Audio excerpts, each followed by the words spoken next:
성부와 성자와 성령의 이름으로 아멘. 예수님과 어머니 하나 되신 성심을 통해 아버지 뜻 안에서 기도드립니다. 사랑하는 하나님 아버지, 오늘도 저희들에게 이 위대하고 고결하고 아름다운 정신세계의 어, 가치인 진리를 가르쳐 주시는 사랑에 감사드립니다. 부디 아버지께서 가르쳐 주시는 이 진리의 빛의 나라가 저희들의 새로운 절대적 가치 기준이 되고 사고방식이 되고 정신세계가 될 수 있도록 축복해 주시옵소서. 사랑하는 아버지, 이 나라는 며칠 있으면 또 대통령 선거를 합니다. 저희는 알지 못하오나 아버지는 이미 마음에 선택하신 영혼이 있으시고 누가 이 나라의 대통령이 되어야 아버지의 뜻, 진리에 근거하여 통치될 수 있는 나라가 될 수 있는지를 다 알고 계십니다. 사랑하는 아버지, 부디 아버지께서 선택하신 영혼이 이 나라의 새로운 대통령이 될 수 있도록 자비를 베풀어 주시옵소서.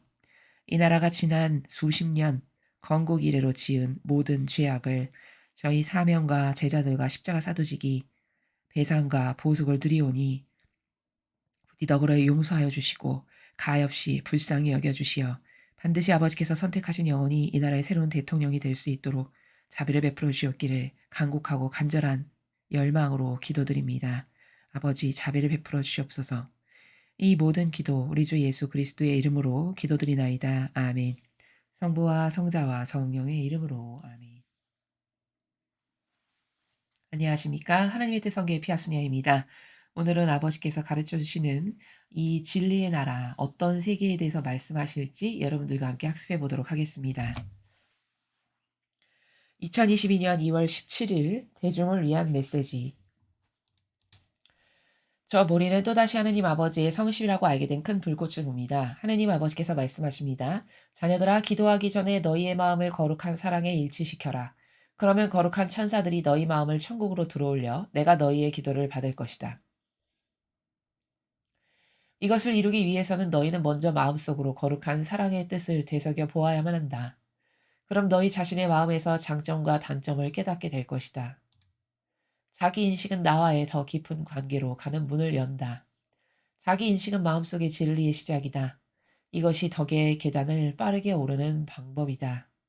너희가 나에게 청하면 너희가 이렇게 할 수 있도록 내가 도와줄 것이다. 주님의 말씀입니다. 하느님 감사합니다.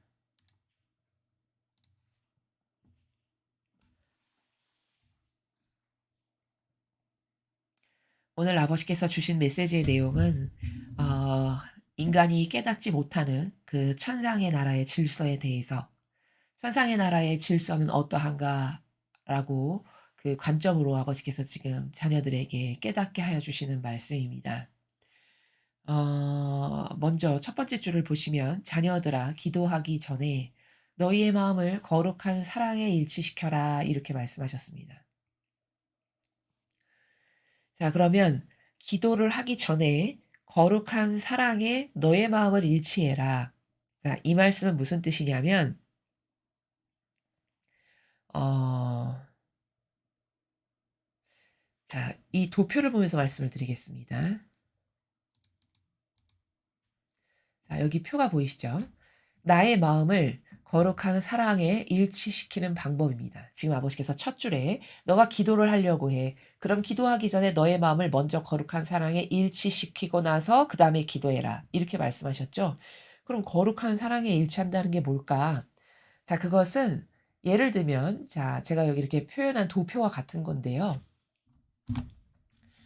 자, 여기 좌측에 스타트되는 시점, 여기 이제 아침에 눈을 뜬 겁니다. 아침에 잠자리에 일어나서 아침 기도를 내가 했습니다. 아버지와 예수님과 어머니를 의식하면서. 자, 그리고 하루 종일 이렇게 시간을 보냈고 잠자리에 들기 전에 내가 또 아버지 뜻 안에서 예수님과 어머니를 의식하면서 나의 수호천사를 의식하면서 저녁 기도로 마감을 했습니다.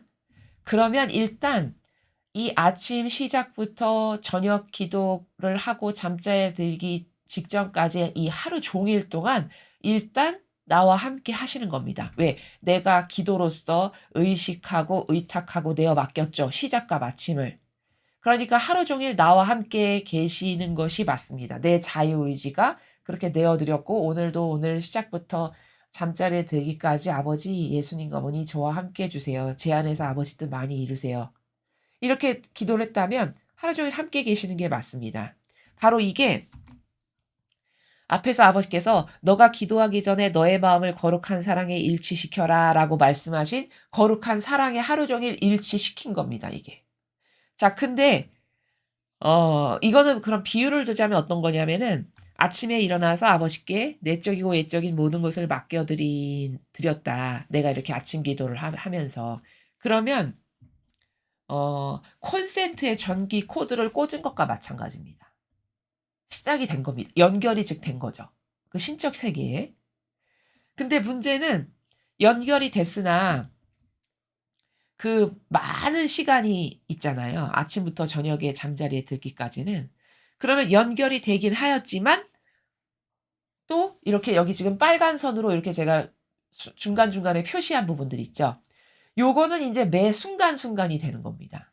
이것은 하루 종일이고 내가 아침 기도를 시작했고 저녁 기도로 마감을 하면 일단 연결이 된 거긴 한데 그러나 좀 미미하고 미약할 수 있다는 거죠. 전류의 흐름이. 그러면 중간중간에 어떤 이런 이벤트들이 있을 수 있다는 겁니다. 요 매 순간순간마다.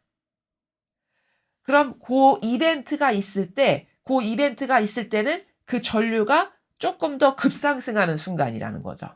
이렇게 하루 종일 전류가 미약하게나마 흐르긴 하지만 요게 지금 거룩한 사랑에 내 마음을 일치시키는 방법이라는 거죠. 지금 아버지께서 말씀하시는. 그래서 이건 다중적으로 의식을 해야 되는 건데 다중적으로 의식한다는 건 뭐냐면 아침에 일어나서 기도를 했고 잠자리 들기 전에 저녁 기도로 마감을 하면 일단 코드가 연결은 된 거예요. 아버지의 그 나라의 뜻에. 그래서 연결이 쭉 되어 있는 거지만 이 연결의 효용과 가치를 매 순간이라고 하는 이 적절한 타이밍에 또 그때그때마다 의식을 해가지고 급상승시키는 요런 나라도 포함해서 이게 거룩한 사랑 안에 일치되어 있는 순간들이다라고 지금 아버지께서 말씀을 하시는 거거든요. 그래서 아까 메시지의 첫 번째 줄에 보면은 기도하기 전에 너의 마음을 거룩한 사랑에 일치시켜라. 그럼 거룩한 사랑에 일치시킨다는 거는 예를 들어 이렇게 하루 종일 내가 미세한 전류가 흐르는 아버지의 뜻 안에서 살았으나 어떨 때 무슨 특별한 내가 지금 화살 기도를 해야 되거나 당장 그 기도 시간이다. 예를 들어. 그렇다면 요 기도 시간이라고 하는 요 순간에 내가 특별히 예를 들어 수호천사를 의식하면서 기도를 딱 드렸다.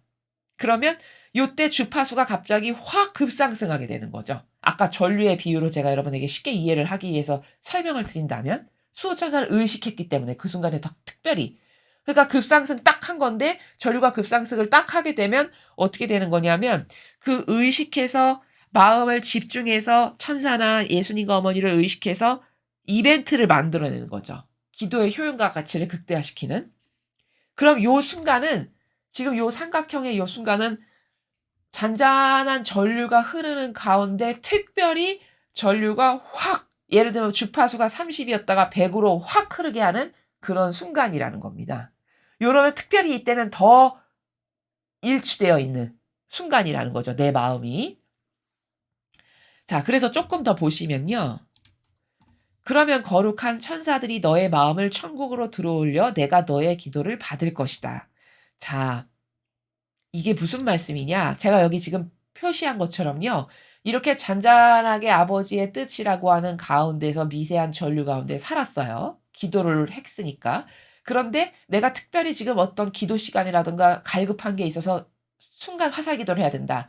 그럼 그 화살 기도를 하는 순간은 수호천사나 예수님이나 성모님을 확 의식하는 순간이잖아요. 그러니까 전류가 확 급상승하는 순간이 된다는 거죠. 그러면서 나의 기도를 내가 의식하는 수호천사나 예수님이나 어머니께서 요 십자가는 요건 하느님 아버지를 표시한 겁니다. 제가.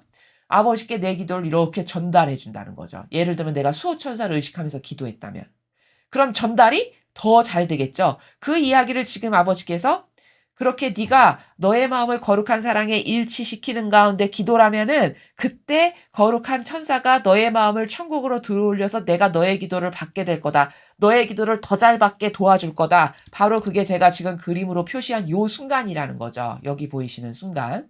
그래서 내가 수호천사를 딱 의식하면 그때 편안하게 미세하게 흐르던 전류가 확 급상승하면서 내 기도를 이 수호천사님께서 하느님 아버지께 이렇게 전달을 해 주셔서 아버지가 받으실 수 있게 되고, 또 아버지가 나에게 어떤 그 기도에 대한 상응하는 어떤 축복을 주시고 싶으시다. 예를 들어 그것에 대한 화답을 주신다. 그러면 일로 주실 것을 내가 수호천사를 의식하는 가운데 기도하면 수호천사가 아버지께서 나에게 일로 전달하실 것을 내가 더 잘 이해할 수 있게끔, 100으로 똑바로 이해할 수 있게끔 나를 돕는 이런 역할을 하는 가운데 기도가 드려진다라는 거죠. 그래서 매 순간순간이라고 하는 이런 순간들은 이러한 어떤 의식함으로써 효용과 가치를 급상승시키는 이벤트들로 가득하면 할수록 좋다는 거죠. 물론 이 시작부터 끝마침, 아침부터 저녁까지의 1초 단위로 그렇게 하면 더 좋겠으나, 우리가 많은 어떤 외부의 일이라던가 내가 하는 일들이 있어서 매 순간을 이렇게 하기는 어렵다면 최소 아침 기도와 저녁 기도로서 아버지께 맡겨드리는 이 아버지의 뜻이라고 하는 미세하지만 전류가 흐르는 가운데 매 순간순간을 이런 이벤트가 나에게 있을 때마다 확실하게 하느님과 연결해서 이런 기도들 혹은 뭐 희생들, 고행들, 갈망들 이런 것을 이렇게 할 수 있다. 그러면 그때 거룩한 사랑에 일치하는 가운데 내가 하느님과의 소통을 하고 기도를 하고 뭐 고행을 드리고 고통을 드리고 이런 순간들이다라고 지금 아버지께서 가르쳐 주시는 거다라는 겁니다.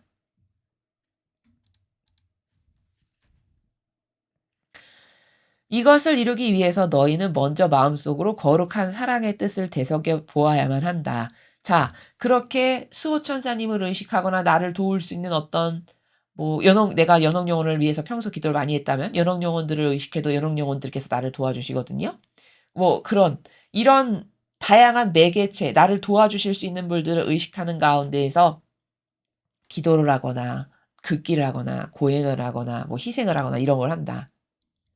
그러려면 먼저 내 마음 안에 거룩한 사랑의 뜻을 되새겨 봐야 된대요. 자, 그런 거룩한 사랑의 뜻을 되새겨 보아야 된다는 건 뭐냐면 성찰하는 거죠. 쉽게 말하면. 예를 들어 내가 지금 이 거룩한 사랑이라고 하는 그 아버지의 뜻이라고 하는 전류 안에서 기도를 해야 효용과 가치가 급상승할 텐데 그것에 반하는 건 없나? 이렇게 한번 쑥 훑어보는 거죠. 나의 내면을, 나의 마음을, 나의 정신을. 그래서 반하는 것이 있는지 살펴보는 것을 지금 아버지께서는 너는 거룩한 사랑의 뜻을 한번 잘 되새겨 봐야 된다. 요렇게 표현하시는 겁니다. 그럼 너희 자신의 마음에서 장점과 단점을 깨닫게 될 것이다. 자, 장점과 단점을 깨닫게 된다는 건 무슨 뜻이냐? 내가 가만히 있어봐. 내가 기도하는데 이 기도를 나의 수호천사님을 통해서 아버지께 전달할 때 아버지께서 받기에 역겨우신 어떤 그런 상태에서 기도를 하면 안 되지. 그렇다면 내가 예수님이나 어머니께서 행하시는 거룩한 사랑에 반하는 마음가짐의 자세나 나라나 그것에 반하는 나만의 어떤 이기심이나 사욕, 욕망, 욕구 이런 건 없나? 이렇게 쭉 살펴보고 이런 거 있네. 이거 잘못했습니다. 죄송합니다. 이거 버리겠습니다. 용서해 주세요. 요런 작업을 하는 것. 요게 거룩한 사랑의 뜻을 되새겨 봐야 되는 거고 고렇게 잘못된 것, 잘한 것을 깨닫게 해 주시는 것. 그것을 지금 아버지께서는 너의 장점과 단점을 네가 그렇게 거룩한 사랑의 근거에서 성찰할 때 내가 너에게 깨닫게 도와준다. 그럼 이건 거룩한 사랑에 반하는 거고 버리자. 이건 거룩한 사랑의 근거에서 내가 잘한 거구나. 이건 더 키워야지. 이렇게 우리들의 그 거룩한 사랑이라고 하는 기본 정신세계에서 반하는 것과 아닌 것을 내가 너한테 알려주마. 이렇게 말씀하시는 나라입니다. 이 마지막 줄은. 자기 인식은 나와의 더 깊은 관계로 가는 문을 연다. 자, 여기 자기 인식이라는 단어가 나왔습니다. 여기 첫 번째 자기 인식이라는 단어 보이시죠? 자기 인식은 하느님 아버지와 더 깊은 관계로 가는 문을 연다 하셨어요. 그럼 이 자기 인식이 엄청 중요하다는 말씀이네요. 지금 이 문장에 근거하면. 왜? 자기 인식을 어떻게 하느냐에 따라 하느님과 더 깊은 관계로 나갈 건가? 아니면 하느님이 역겨워하시는 영혼이어서 하느님과는 점점 더 멀어지는 나라로 갈 건가? 이게 결정이 된다는 말이잖아요. 그렇죠? 그럼 자기 인식이 뭔가를 알아야겠죠? 자, 먼저 인식이라는 단어를 보죠. 이 철학에 보면은 인식론이라는 게 있어요. 철학을 조금이라도 보신 분들은 이해를 하실 텐데 철학에 보면 인식론을 가장 중요하게 생각합니다. 그러면 그 인식론이라는 건 뭐냐면 아주 쉽게 설명하면 무엇에 근거해서 어떻게 정의해서 결정할 건가라는 거예요. 즉 다시 말하면 기준이 뭐냐는 거죠. 기준. 그렇게 인식하게 되는 그렇게 생각하게 되는 기준이 뭐냐. 어떤 기준에 근거해서 이렇게 생각하고 이렇게 생각하고 이런 결론에 도달하고 이럴 거냐라는 게 인식론이거든요. 그러니까 인식론은 쉽게 말하면 줄자와 같은 거예요. 어떤 줄자를 쓰냐는 거죠. 그쵸? 어떤 줄자를 쓰냐에 따라서 길이를 다 다르게 잴 수 있는 거거든요. 똑같은 물건이라 할지라도. 그렇기 때문에 인식론이다 하면 무엇을 어떻게 정의해서 기준이 되게 할 건가? 즉 무엇에 근거하여 말하고 정할 건가? 이런 거예요. 그렇다면 이 자기 인식을 가장 똑바로 할 수 있는 기준이 되는 건 뭘까요? 그것은 세상 그 어떤 대단한 철학자의 논리도 다 자기의 내피셜일 뿐인 거고 깨닫지 못한 병든 자기의 또 하나의 논리를 만들어내는 것일 뿐인 거고 여기 하느님과 더 깊은 관계로 갈 수 있는 올바른 자기 인식의 절대 기준이 될 수 있는 건 뭘까요? 그것은 하느님의 뜻에 근거한 진리, 성경 이것밖에 없다는 겁니다. 그러니까 다시 말하면 여기서 아버지께서 네가 자기 인식을 똑바로 하면 그 똑바로 된 자기 인식은 하느님과 더 깊은 관계, 깊은 관계, 깊은 관계로 들어갈 수 있는 문을 연다는 거예요. 자, 그렇다면 성경, 또 예수님의 정신과 가르침과 모범이라고 하는 이 절대적 아버지의 뜻을 완벽하게 수행하신 분의 이 절대적 가치 기준. 이것에 근거했을 때 나는 요것은 이것에 반하는가 아닌가를 금방 알 수 있죠. 그렇죠? 예수님이 모범을 다 보여주시기 때문에 너무 쉬워요. 그 예수님의 정신에 근거해 봤을 때 나의 이런 결정, 이런 결정, 이런 생각, 이런 생각은 과연 진리인가, 진리에 근거해서 올바른가, 아니면 잘못됐나를 그 진리에 근거해서 보았을 때만 똑바로 된 자기 인식을 할 수 있다는 말이거든요. 지금 이 문장은. 그런 사람은 그래서 그 진리에 근거해 봤을 때 아버지 예수님은 이렇게 하셨는데 저는 이런 정신이 없어요. 아버지 앞에 이런 것이 없는 역겨운 죄인입니다. 혹은 내가 오늘 이런 걸 했는데 진리에 근거해서 보니까 이건 잘못 결정했어요. 아버지 잘못했습니다. 용서해 주세요. 예를 들어 누가 이렇게 자기 성찰을 할 수 있다면 이건 정직한 영혼이에요. 그렇죠. 근데 요즘 세상에 가장 위험한 건 뭐냐면 사람은 다 자기의 어떤 선이라든가 자기 기준이 있거든요. 그것도 진리에 근거하지 않은 100명이면 100명이 갖고 있는 자기 기준의 나라가 다 있어요. 그것이 자기 정서에는 옳은 절대값이에요. 그러나 진리에 근거해서 봤을 땐 진리는 불변이기 때문에 절대 그것은 자기 생각일 뿐이지 진리의 나라에서는 그건 옳다라고 보지 않거든요. 근데 자기가 착각하는 거죠. 나는 올바른 사고를 지금 하고 있고 올바르게 분별하고 있고 그렇다면 인식론을 뭔지 모르는 거예요. 무엇에 근거해서 그렇게 올바르다고 주장하는 것인가? 무엇에 근거하여 그렇게 참되다라고 생각하는 것인가? 이 무엇에 근거하여가 제일 중요한 거거든요. 그럼 다 아버지의 뜻, 그 진리, 잘 모르겠어. 너무 추상적이야. 그럼 예수님이 보여주신 모범. 거기는 추상적이라고 더 이상 말할 수 없어요. 왜? 막연하다고 말할 수 없어요. 너무 구체적으로 모범을 보여주셨기 때문에. 그럼 그 모범의 근거에서 비춰보면 되잖아요. 그쵸? 내가 예수님은 저때 저렇게 희생하셨고, 이렇게 했고, 이렇게 했고, 이렇게 했는데, 나는, 나는 이런 케이스에 예수님은 이런 결정을 하셨는데, 나는 요렇게 결정했네? 다르구나. 또 내 이기심, 자애심, 내 선, 내 뜻, 내 정서, 내 기호로 결정했구나. 이렇게 생각할 수 있는 사람이 진리에 근거해서 자기 인식을 똑바로 하는 사람이고 정직한 사람이라는 거예요. 이런 사람만 하느님과 더 깊은 관계의 영성의 나라로 더 깊이 들어갈 수 있어요. 그러니까 이 진리를 배우다 보면요. 정직하지 않은 사람은 절대 발전할 수 없어요. 근데 그 정직도 세상이 말하는 정직과 이 신적 질서에서 말하는 정직은 완전 달라요.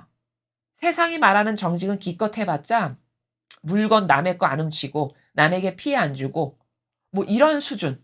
유치원이나 초등학생이 이야기하는 수준. 이걸 정직한 것에 다라고 생각을 하거든요. 어른이 되었는데도 사고방식이 거기에 멈춰 있어요. 근데 이 정신세계, 이 진리라고 하는 정신세계에서의 정직은 하느님 앞에 내가 과연 정직한가라는 거죠. 하느님 앞에 정직한 사람은 그렇게 많지 않아요, 사실. 예를 들면 다윗의 탁월성이 여러 가지 속성이 있는데 그중에 하나가 정직인데, 제가 지금 말씀드리는 정직의 일단면을 보면 성경에 누가 가지고 있냐? 훌륭한 사람은 물론 다 가지고 있습니다만 다윗을 보면 사울을 죽일 수 있는 기회가 굉장히 많아요, 자기에게. 근데 그때마다 번번이 사울을 살려주고 손을 대지 않아요. 심지어 자고 있어서 죽이기가 너무 쉬운 절묘한 찬스가 왔는데도 불구하고 죽이질 않아요. 근데 죽이지 않는 명분을 다윗이 뭐라고 얘기하냐면, 저 사람은 나에게는 개인적으로 나에겐 못되게 군 내 사사로운 감정으로는 나의 원수지만 하느님이 기름 부은 자다. 그러니 아버지가 기름 부은 자인데 감히 내가 그 사람에게 손을 대서 죽이면 그건 안 되는 거다. 옳지 않은 거다. 바로 이렇게 분별할 수 있는 사고방식 있죠. 이게 정직한 사고방식이라는 거예요. 진리의 나라에서 얼마나 정직합니까? 기준이 자기에게 있지 않고 하느님께 있죠. 하느님을 중심으로 항상 생각할 줄 알아요, 다윗이. 그게 남하고 다른 탁월성이에요. 그래서 다윗이 엄청난 축복을 받은 거거든요. 제가 말하는 정직이라는 정신세계의 차원은 이것보다 더 고결한 세계입니다만, 물론 예수님과 성모님을 뵈면. 그러나 그 나라의 범주의 작은 일부분의 예를 성경을 들어서 여러분에게 설명을 드리면 다윗이 말했던 바로 그 나라가 정직한 거다라는 거예요. 얼마나 정직한가. 그럼 세상 사람이 말하는 정직과 제가 지금 말씀드린 정직하고는 굉장히 갭이 커요.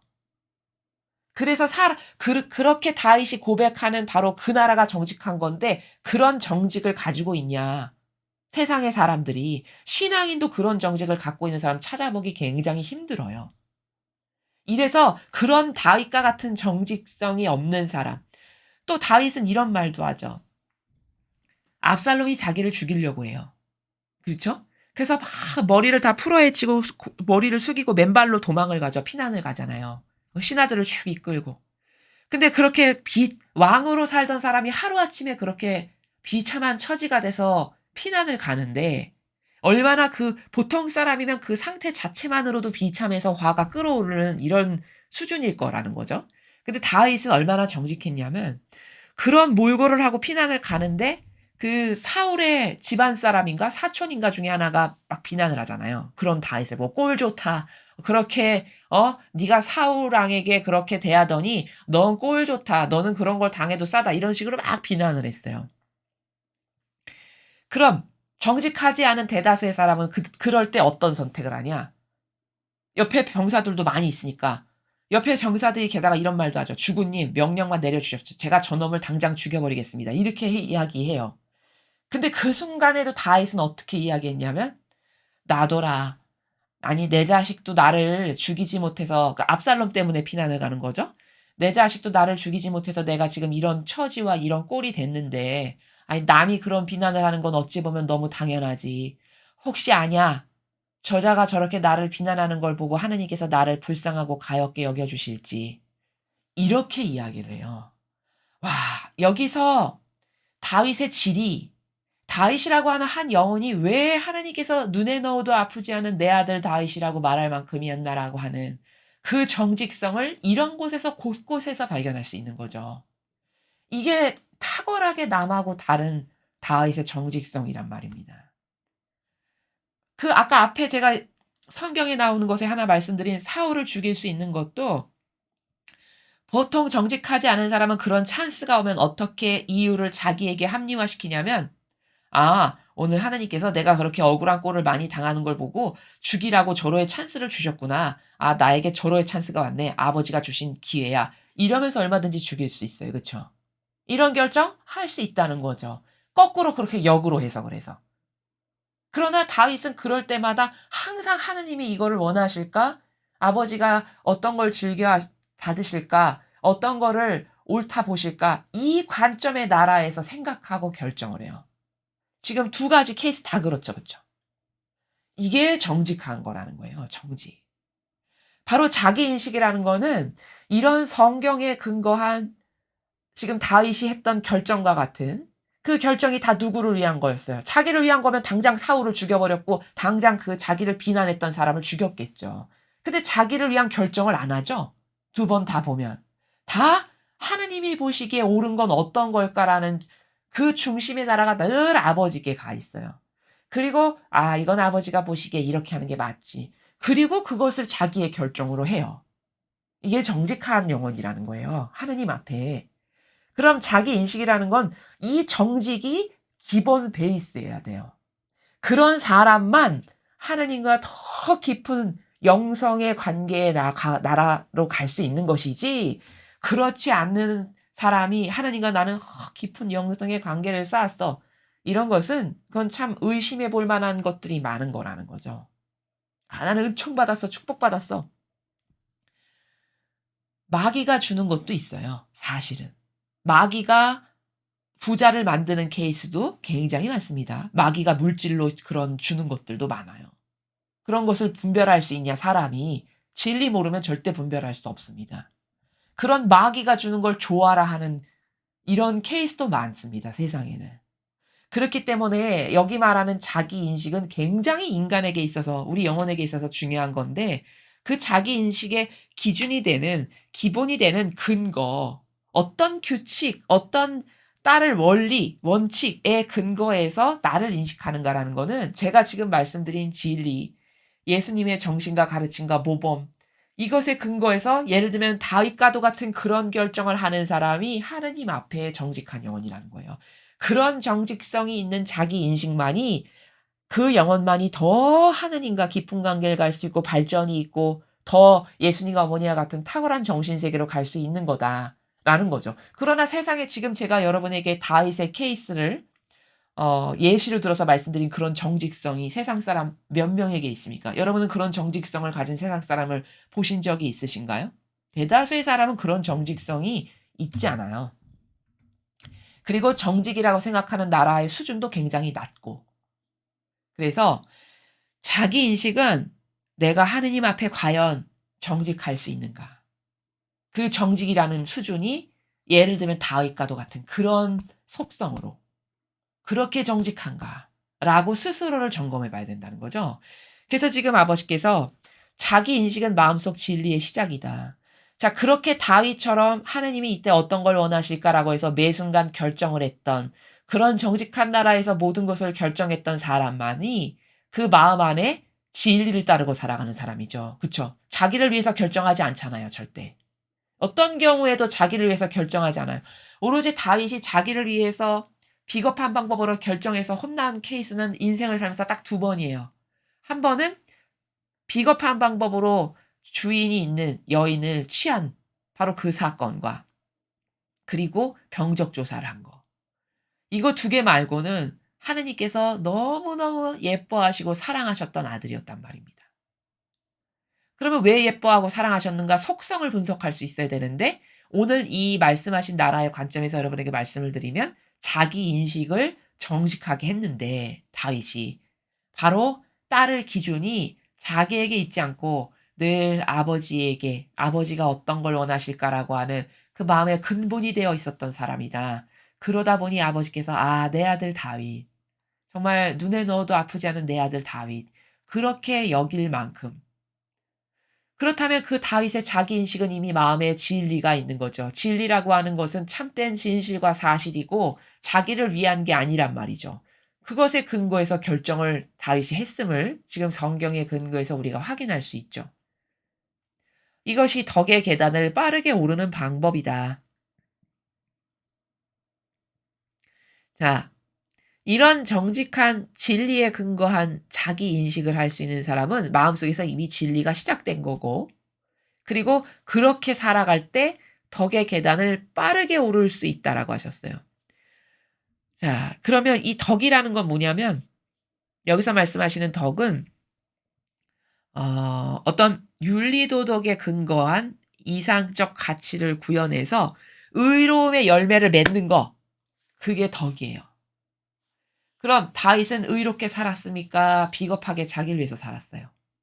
의인으로서 살았죠. 그 사울의 케이스도 그렇고 피난 갔을 때 그 상황을 받아들이는 것도 그렇고 모든 상황을 결정을 내리는 것들을 보면 다윗은 의로움의 열매, 사랑이 많았고 정말 의로움의 열매인 덕에 근거한 열매를 맺을 수 있는 결정을 많이 했었음을 우리가 볼 수 있죠. 자, 이렇게 그런 어떤 이상적 가치를 구현하는 데 있어서 의로움의 열매인 덕을 맺는 계단을 빠르게 오르는 방법은 그런 진리에 근거한 성경에 근거한 정직한 자기 인식을 하는 사람만이 그런 의로움의 열매를 맺는 덕의 계단을 빠르게 올라갈 수 있는 방법이다라는 거죠. 맞는 말씀이시죠. 너희가 나에게 청하면 너희가 이렇게 할 수 있도록 내가 도와줄 거다. 어, 자, 우리가 이렇게 자기 인식이라는 것을 역겨운 자기 뜻, 자기 기준, 자기 선, 뭐 자기 정서, 기호에 근거해서 대다수의 사람은 자기 인식을 하거든요. 나는 이런 사람이라고 생각하고 그런 자기 만족을 위해서 살면서도 자기는 꽤 괜찮은 사람이라고 생각해요. 정직한 사람이라고 생각하고. 이것은 잘못된 자기 인식이에요. 성경과 진리에 근거해서 나는 과연 하나님 앞에 정직한가? 아, 난 정직하지 않구나. 난 다윗과도 같은 결정을 하면서 살지 않고 그럴 때마다 내가 원하는 기호나 정서에 만족스러운 것을 선택하면서 살았어. 이건 다 정직하지 않은 거거든요. 자, 그렇다면은 이런 진리에 근거한 자기 인식을 하려고 살아가는 사람은 이미 마음속에 진리가 시작된 거고 왜? 그 참된 진실과 사실에만 근거해서 결정을 하니까 다윗처럼. 또 그런 사람은 의로움의 열매인 덕이라고 하는 열매를 그 계단을 빠르게 올라갈 수 있는 방법이 바로 이런 진리에 근거한 자기 인식을 살아갈 때고 그다음 마지막 줄은 너희가 나에게 청하면 너희가 이렇게 할 수 있도록 도와줄 거다. 이 말씀은 아버지 저도 이제부터 그렇게 진리와 성경, 예수님의 정신과 가르침과 모범에 근거한 제 자기 인식을 아버지 앞에 정직하게 하면서 살아가는 영혼이 되고 싶어요. 그렇게 될 수 있도록 저를 도와주세요. 그러면 그런 진리에 근거해서 자기 인식을 하고 정직한 나라에서 반영하려고 노력하는 사람에게는 아버지께서 도와주시겠다라는 말씀이세요. 이 마지막 메시지는. 그러면 그런 진리에 근거해서 결정을 하잖아요. 그럼 인격이 어떻게 될까요? 인격이 급상승해요. 여러분 지금 다윗의 두 가지의 케이스를 제가 성경에서 여러분에게 오늘 요 파트에 가장 적합한 내용이라고 생각해서 여러분에게 그 비유를 인용해서 말씀을 드렸는데 다윗이 그렇게 결정을 하니까 어떤가요? 아, 진짜 훌륭한 주군이다. 야, 축복받기 합당한 왕이다. 아, 보통 사람하고는 진짜 다르다. 절로 그 인격에 존경심이 가죠. 바로 그렇게. 그 사람이 진리에 근거해서 뭘 결정하니까 수하의 사람들, 만약에 그 사람이 왕이다. 그럼 장군들도 그런 왕에게는 충직하고 싶은 거예요. 왜? 그 인격이 너무 멋있으니까. 모든 사람은 다 졸렬하고 추잡하게 자기 것을 위해서 게다가 거짓말까지 하면서 남을 속여요. 이게 대다수의 정치인의 어떤 사고방식의 수준이고 거짓교회 리더의 수준인 거거든요. 온갖 미사여구를 써서 남을 속여서 자기가 원하는 것을 얻어내요. 남이 그걸 모를 거라고 생각하는 거죠. 그건 자기 생각인 거예요. 그걸 볼 수 있는 사람의 눈에는 대낮같이 보인단 말이죠. 그렇게 추잡한 인격으로 살아가도 아무렇지도 않아요, 자기가. 근데 예를 들어 예를 들어 우리나라 대통령이 다윗 같은 그런 인격이다. 그렇게 하느님을 늘 의식해서 아버지가 원하시는 것에 근거해서 뭘 결정하는 사람이다. 그럼 그 수하의 사람이 다 따를 수밖에 없어요. 왜? 그 인격에 감동하기 때문에. 그렇죠.